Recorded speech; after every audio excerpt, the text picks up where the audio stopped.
Baik, kita menuju ke gedung KPK Jakarta. Ini adalah barang bukti yang disita oleh penyidik KPK dan ini diduga berkaitan dengan OTT yang dilakukan KPK semalam terhadap Wakil Menteri Tenaga-Kerjaan Immanuel Ebenezer. Dan hingga saat ini Wamenaker masih terus diperiksa oleh penyidik KPK dan KPK memiliki waktu 1 kali 24 jam untuk menentukan status dari hasil OTT KPK kepada Immanuel Ebenezer atau yang kerap disapa oleh Noel. Dan hingga saat ini KPK menyatakan ada 10 orang yang telah ditangkap berkaitan dengan OTT KPK terkait dengan dugaan pemerasan dalam kasus sertifikasi K3 atau keselamatan dan kesehatan kerja. Sebelumnya, Wakil Ketua KPK membenarkan penangkapan dari Wamenaker Immanuel Ebenezer dan juga menyebutkan ada sejumlah barang bukti, yakni uang dengan jumlah besar dan juga puluhan mobil hingga 2 motor Ducati. Hingga saat ini belum disampaikan terkait dengan berapa nominal dugaan pemerasan yang telah dilakukan ataupun barang bukti yang telah disita oleh pihak penyidik KPK.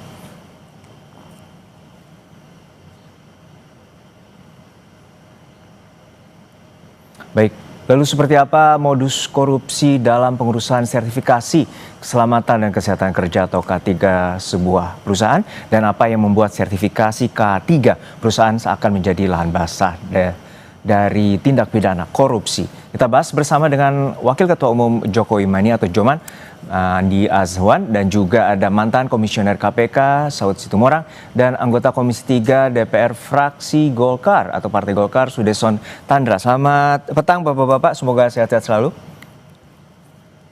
Selamat petang.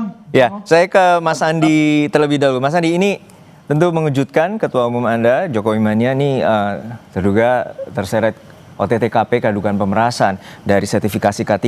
Terakhir komunikasi dengan Mas Noel kapan?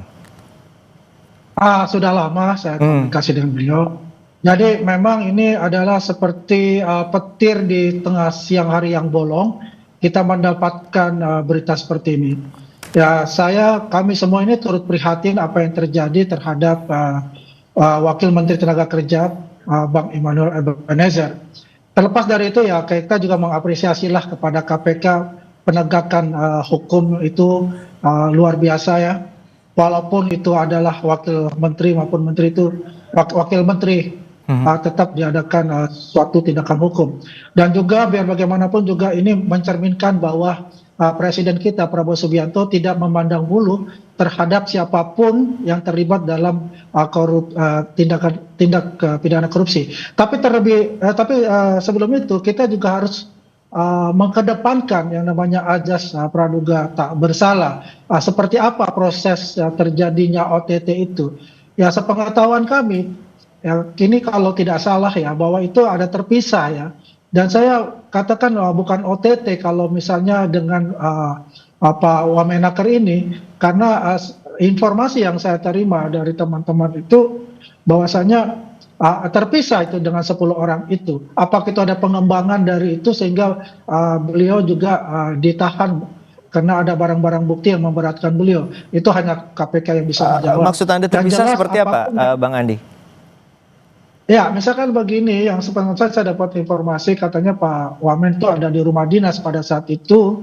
Kemudian dari KPK datang ke sana dini hari ya, mengajak Pak Wamen untuk ke kantor KPK ya di Kuningan itu. Jadi makanya saya ada satu pertanyaan sebetulnya, OTT-nya ini secara bersamaan dengan 10 orang itu apakah terpisah? 10 orang itu ditahan misalnya saat Pak Wamen kemudian diajak untuk diberikan keterangan ya. Baik, seperti baik. itu Kita penjelasan itu. Tahan sebentar, kita dengarkan dulu keterangan dari Menteri Tenaga Kerja Yasirli. Iya, kasihan. Kenapa nggak nunggu aja dari KPK ya? Terpaksa jadinya kemudian ya. Lah.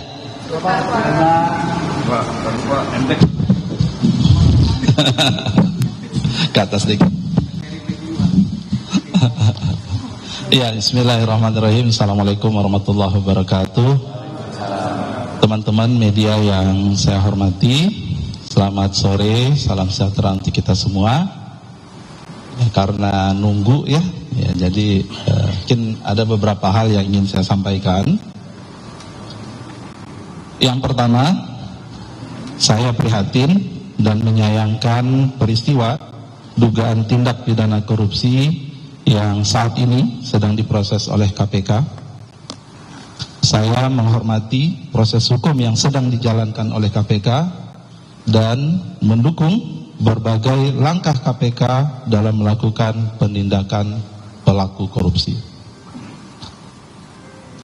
Bagi saya dan keluarga besar Kementerian Ketenagakerjaan, ini adalah pukulan yang berat, terlebih sejak saya dilantik menjadi Menteri Ketenagakerjaan atau dalam 10 bulan terakhir, saya sedang melakukan banyak pembenahan dan penataan, khususnya terkait dengan integritas, profesionalisme, dan perbaikan layanan.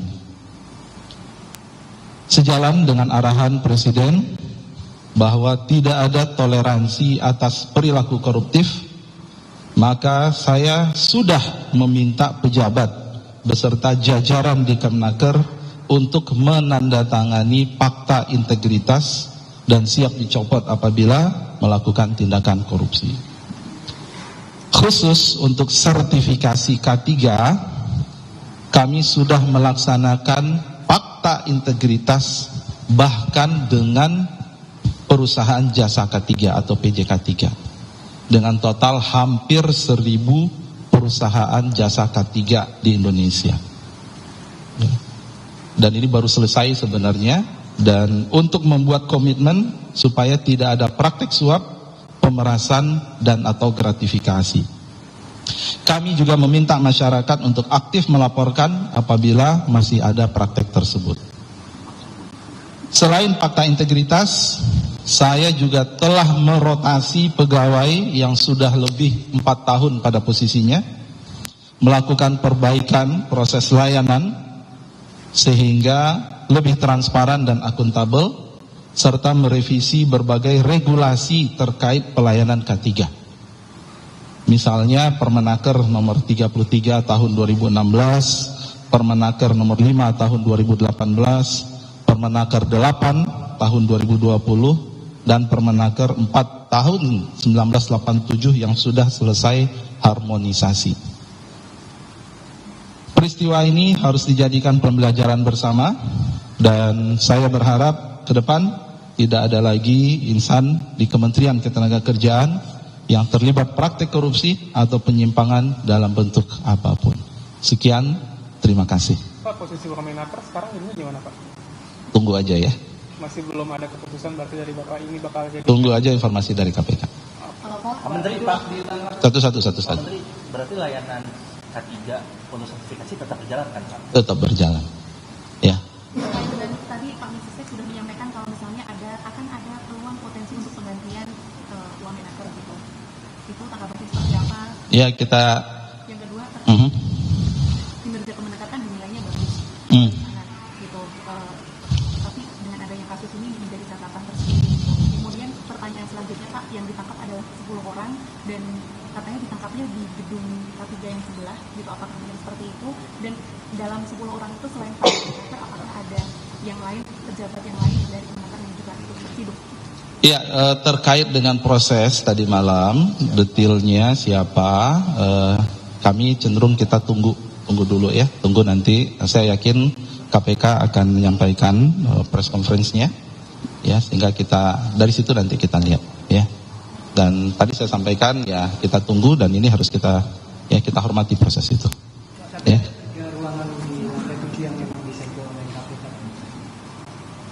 Ya, kita lihat aja nanti ya. Artinya berarti masih ada proses penggalian informasi dan seterusnya, barang bukti, tentu sekali lagi kita hormati ya. Jadi sekali lagi berbagai hal ya sudah kita lakukan ya untuk membangun sistem yang lebih baik di Kemnaker ini ya. Jadi dari orangnya, kemudian ini ada potensi ya ketika layanannya kita lihat ya beresiko, kita putar orangnya, kemudian fakta integritas, kemudian kita ingatkan terus. Kemudian teman-teman kalau lihat di sini ada patung orang pakai rompi orange gitu ya. Saya selalu mengingatkan ya proses layanan kita perbaiki, apalagi K3 ini saya sangat concern. Angka kecelakaan kita masih memprihatinkan. Kita perlu percepatan dalam pelayanan K3 dan seterusnya ya. Jadi makanya kami prihatin dan kita menyayangkan sekali sebenarnya. Di Ditjen K3 bakal ada perombakan dalam waktu dekat nggak, Pak? Tentu semua harus ada berbasis bukti ya, dan saya jamin kalau ada bukti dan kemudian itu ya benar ya, tidak ada toleransi. Tapi sekarang tentu kita praduga tidak bersalah dulu. Tapi Ya. nanti ada peningkatan pelayanan perbaikan. Pasti, insya Allah ya. Tapi nanti akan ada penonaktifan pejabat yang terkait kalau misalnya memang terbukti Iya pasti. langsung ditata uang Menaker. Kalau menaker kan bukan dari menteri ya, tentu ya. Kalau dari saya kan eselon 1 ke bawah ya. Ada perjanjian atau seperti apa? Itu kita serahkan ya. Cukup? Pak, sampai saat ini udah ada tanggapan dari Presiden, Pak? Ya, tadi kan sudah ada informasi dari Sesnek ya. Bapak, untuk audit ini sendiri dilakukan di Kemenaker atau di... Jadi sekali lagi terkait dengan proses OTT-nya, kemudian siapa yang terlibat, kemudian kita tunggu aja dari KPK ya. Udah ada komunikasi langsung belum sama dari Pak Prabowo ke Bapak, Pak? Ya, tadi kan udah ada pas conference tadi Belum dari. ada berarti ya, Pak, komunikasi langsung. Pak, untuk Pelayanan sertifikasi K3 ini di kasus yang terjadi ini apakah Menaker akan melibatkan pihak ketiga juga, misalnya lembaga sertifikasi? Jadi begini, ini sertifikasi K3 ini memang melibatkan pihak PJK3 sebagai mitra. Nggak mungkin pemerintah sendiri yang melakukan sertifikasi. Jadi melibatkan PJK3, disitulah kita harus pastikan bahwa mereka itu punya komitmen. Ya, kita sudah lakukan itu. Bahkan kemarin saya sampaikan PJK3 yang belum melakukan komitmen ulang fakta integritas, kita tahan dulu izinnya. Sudah tahan. Tapi tetap ya, ini kan proses dari suatu sistem yang sudah lama ya. Jadi memang perbaikan itu butuh upaya-upaya yang kemudian harus lebih intens lagi, dan inilah yang terus menjadi PR kami ke depan. Ya. Cukup? Nah. Dah, nantilah detail nanti Pak Dirjen aja jawab ya. Pak, kan disebut ada sekitar 10 orang yang terseret ya Pak. Itu dari Kemenaker semua atau gimana Pak? Belum tahu, saya belum tahu. Nanti tunggu aja dari KPK ya. Oke. Makasih semua. Tunggu aja, sabar dong. Ini kan belum 1 kali 24 jam, tunggu ya. Nanti kalau ada yang perlu kami jelaskan, kita tunggu dulu dari KPK. Insya Allah besok kita bisa ketemu lagi. Ya. Assalamualaikum warahmatullahi wabarakatuh. Itu tadi keterangan resmi dari Menteri Tenaga Kerja Yasir Lee terkait dengan OTT KPK terhadap Wamenaker Emmanuel Ebenezer, dan Yasir Lee menegaskan akan menunggu proses hukum yang tengah berjalan, dan juga sebelumnya ia menegaskan telah melakukan penandatanganan fakta integritas bersama dengan 463 perusahaan jasa K3. Baik, informasi terkini dan juga pembahasan lebih lanjut terkait dengan OTT KPK terhadap Wamenaker akan kami lanjutkan setelah jeda di Kompas Petang.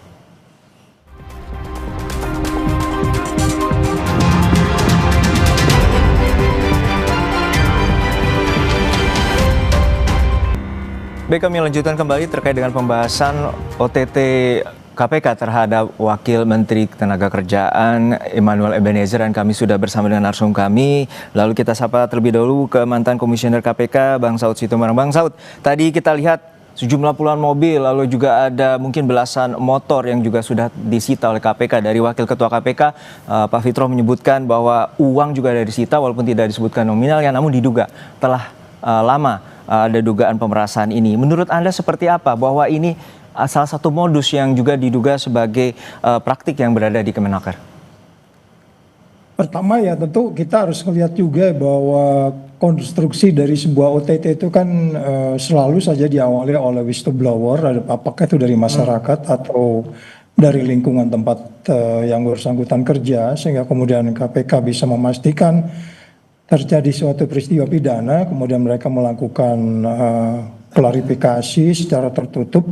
Setelah menemukan 2 bukti, mereka melakukan penyelidikan. Penyelidikan itu dimulai melakukan surveillance, take out, menyadap dan seterusnya, sehingga kemudian ketika kemudian diamati terjadi peristiwa pidana yang disebut sebagai OTT.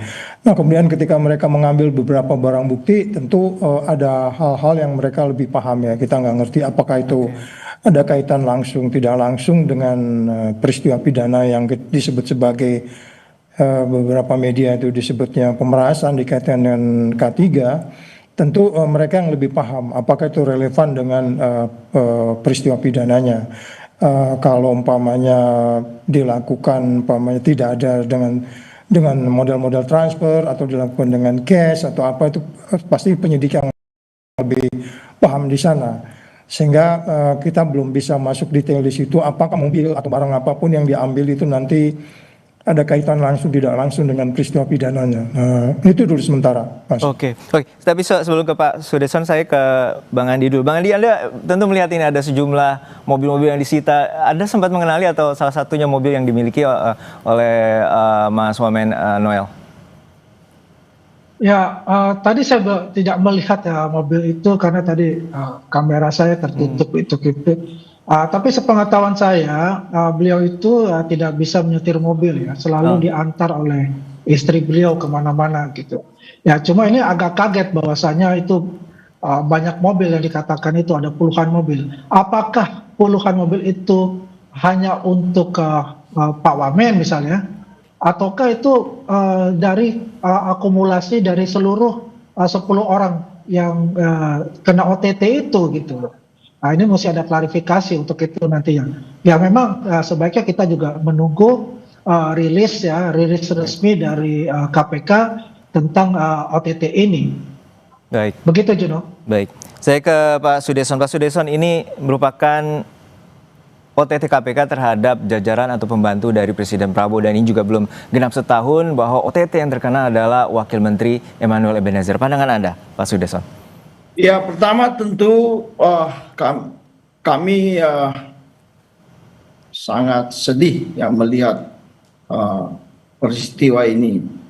Apalagi Presiden bukan saja satu kali, berkali-kali di dalam pidato. Bahkan Presiden sangat keras kan. Ya, terakhir di sidang MPR ya, kalau tidak salah. Sidang MPR keras sekali beliau mengatakan itu. Nah, seharusnya pembantu-pembantu beliau itu menangkap arah kebijakan dari Presiden seperti itu dan secepatnya meninggalkan perilaku-perilaku koruptif seperti ini ya. Tapi saya juga mau memberikan apresiasi kepada KPK yang bertindak sangat cepat, dan tentu ini merupakan suatu prestasi yang baik bagi KPK. Nah, ke depan ini terus terang ya, bagi ini ada rekan kami sesama anggota Komisi 3 tadi mengatakan ini kan gol bunuh diri ya. Di bawah Presiden langsung melakukan peristiwa seperti ini ya, tentu kita semua menjadi malu terjadi. Tetapi saya itu ingin melihat begini, ada 2 hal yang penting yang harus kita lihat, yaitu di Kementerian Tenaga Kerja ini udah berkali-kali, bukan satu kali. Ya kan? Dan tadi yang dikatakan fakta-fakta integritas itu menurut saya percuma itu. Ya, harus dilakukan apa? Kenapa sertifikat K3 ini menteri atau wakil menteri harus ikut terlibat? Serahkan itu kepada pihak yang punya keahlian. Jangan lagi ikut mencampuri itu. Ya toh?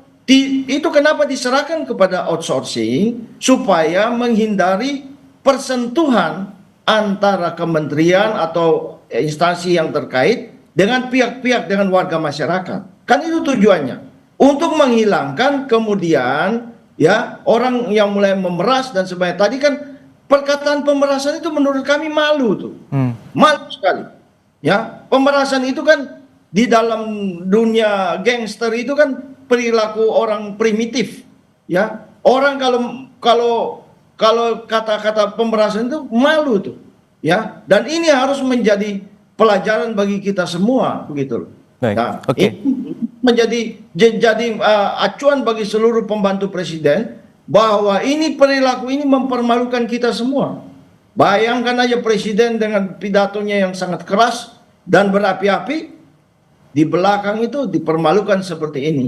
Oke. Ya. Baik, Saya kita minta ke Bang KPK untuk mengungkap dan menangkap semua yang terlibat di dalamnya. Kira-kira Baik. demikian. Baik, kita ke Bang Saud. Bang Saud, ini juga sebelumnya kalau berkaca ada kasus juga dugaan pemerasan pada periode sebelumnya terkait dengan rencana penggunaan tenaga kerja asing, dan itu juga saat ini masih dalam pengusutan KPK dan ada 8 tersangka. Dan Anda melihat seperti apa untuk sertifikasi K3 ini, dugaan pemerasan ini juga turut terjadi? Ya, itu tadi bahwa tentulah mereka masuk di core bisnisnya dia. Core bisnisnya itu kan macam-macam, ada izin kerja, terus sertifikasi K3 dan lain-lain. Yang intinya adalah bagaimana itu bisa dijalankan kalau memang kemudian kaitannya ada perilaku yang terganggu dengan integritas. Ya tentu KPK masuk dengan penindakan. Karena saya juga periode sebelumnya juga melakukan kunjungan ke kementerian itu untuk kemudian kita berdiskusi mengenai tata kelola. Tetapi tata kelola itu kan lagi-lagi kan kita nggak bisa memantau 24 jam di situ. Kemudian menteri yang kemudian belum ada kurang dari setahun sudah bisa melakukan satu peristiwa pidana yang apalagi kalau dengan pemerasan dan seterusnya, itu kan menjadi pertanyaan. Tapi Anda ada melihat ada kaitan dengan fakta integritas yang baru saja ditandatangani 19 Agustus kemarin, Pak Bang Saud? Ya, itu kan sangat normatif ya. Okay. Bahkan kan itu disumpah itu di depan presiden juga. Ya kan, itu mana lebih tinggi sebenarnya. Jadi maksud saya begini loh. Oke. Baik. Tadi kalau sudah disampaikan oleh Bang Pak Saud, kita tahan sementara. Ada keterangan resmi dari pihak KPK terkait dengan penyidikan ataupun OTT KPK yang terjadi semalam. Sampaikan update-nya. Berarti kendaraan itu dari 14 tersangka? Kendaraan dari beberapa pihak, ya. Terkait dengan pemeriksaan bagaimana Mas update-nya Mas? Ya, masih dilakukan pemeriksaan, jadi belum bisa kami sampaikan saat ini. Ya, nanti kami akan update. Jam berapa kemarin malam Rabu malam? Rangkaian, jadi nanti detailnya, kronologinya nanti kami akan sampaikan saat konferensi pers. Oke ya? Ada berapa orang? Penyelenggara nanti ekspres dan Kenapa, Mas? dari 14 itu ada penyelenggara negara. Ya, betul. Ada penyelenggara negara, ada juga pihak swasta. Ya. Nanti kami detilkan ya. Berapa? Kenapa? Langkah selanjutnya terhadap kendaraan. Ya, kendaraan ini kan sebagai barang bukti ya, dan sekaligus tentunya sebagai langkah awal nanti untuk aset recovery dalam penanganan perkara ini. Mas, artinya Immanuel Ebenezer pun masih diperiksa di dalam, begitu ya Mas? Pemilikan kendaraan itu apakah punya wamenaker? Ya, nanti semuanya akan kami sampaikan ya detailnya, belum bisa kami sampaikan secara rinci pada kesempatan ini. Ya, kita tunggu karena masih dilakukan pemeriksaan secara intensif. Berarti Mas Budi uangnya ada berapa? Untuk uang, ada sejumlah uang yang memang diamankan ya dalam kegiatan tangkap tangan ini, namun jumlahnya berapa belum bisa kami sampaikan saat ini ya, masih dihitung. Ya. Kendaraan Mas, tadi kendaraan? Sudah tadi kan? Ada 22 unit ya, 15 kendaraan roda 4 dan 7 kendaraan roda 2 sampai dengan saat ini. Oke ya? Mas Budi, untuk wamenakernya masih diperiksa Mas? Di dalam. Ya, nanti kami sampaikan ya pecahannya apa ya. Mas Budi, untuk wamenaker masih diperiksa di dalam? Ya, semua pihak yang diamankan dalam rangkaian kegiatan tangkap tangan ini masih dilakukan pemeriksaan secara intensif. Total ada berapa Mas, selain Noel yang diperiksa? Total yang diamankan sampai dengan saat ini ya, ada 14 orang. Oke ya? Semuanya itu adalah orang-orang dari Kemenaker Mas? Ya, nanti kami sampaikan ya update-nya. Tadi sudah kita update juga, ada dari pihak penyelenggara negara dan juga pihak swasta. Oke ya? Oke ya? Makasih ya. Pemerasan soal pengurusan.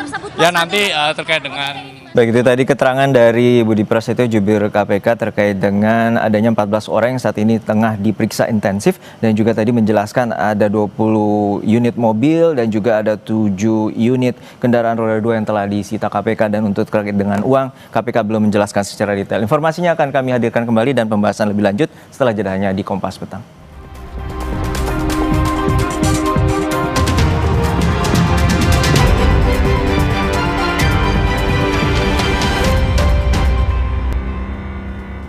Anda masih menyaksikan Kompas Petang terkait dengan pembahasan OTT KPK terhadap Wamenaker Immanuel Ebenezer. Lalu kita sambungkan kembali pembahasan kami dengan Bang Saud Sitomorang, mantan komisioner KPK. Bang, tadi dari KPK menyebutkan bahwa ada pihak swasta juga yang tengah diperiksa saat ini secara intensif dan juga dari barang bukti bahwa mobil-mobil itu juga terdapat dari sejumlah pihak.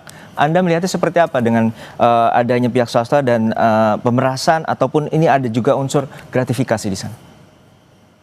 Ya, kalau bahasnya tadinya disebutkan soal K3 itu kan itu standarisasi yang udah ada ISO-nya secara internasional.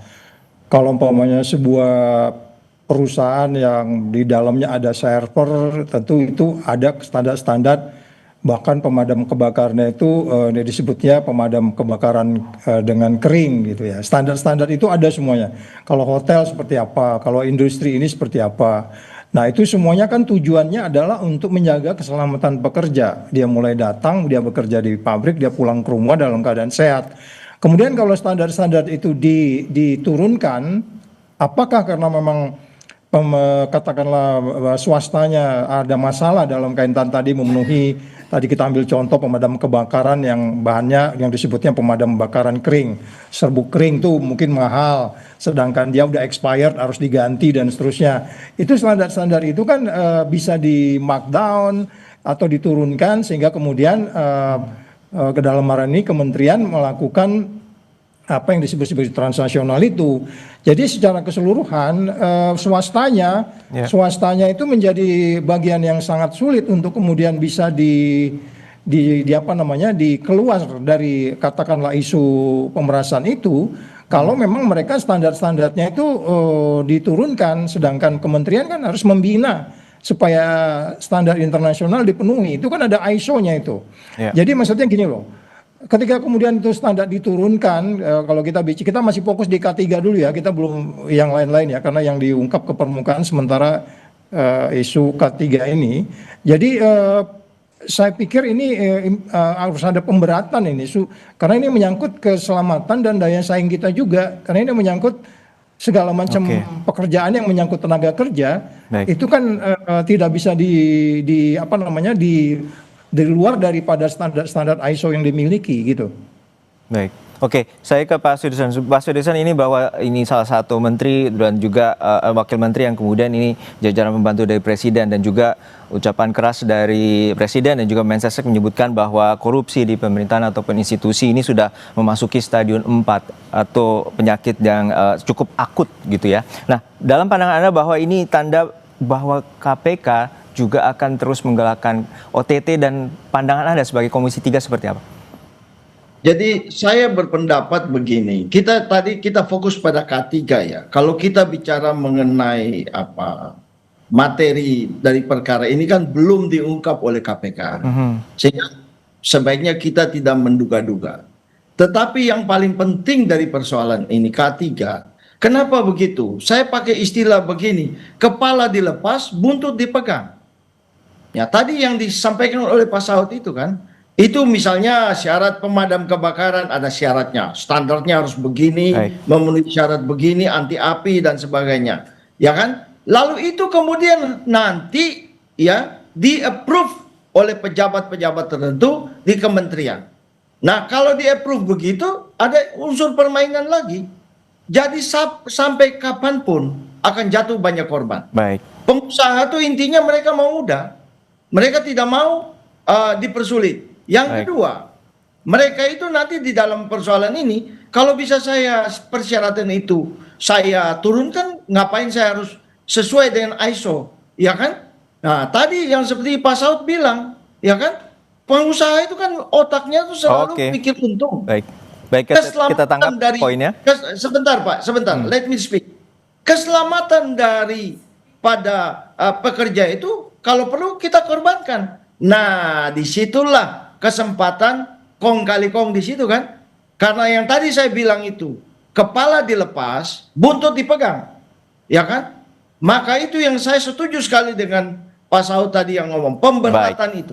Pemberatan dan juga kita nantikan bagaimana pengusutan tuntas dan juga terkait dengan pemeriksaan intensif. Bukan masalah jumlah uang ya Pak. Wait, let me 1 minute. Bukan masalah jumlah uangnya, bukan masalah jumlah uang.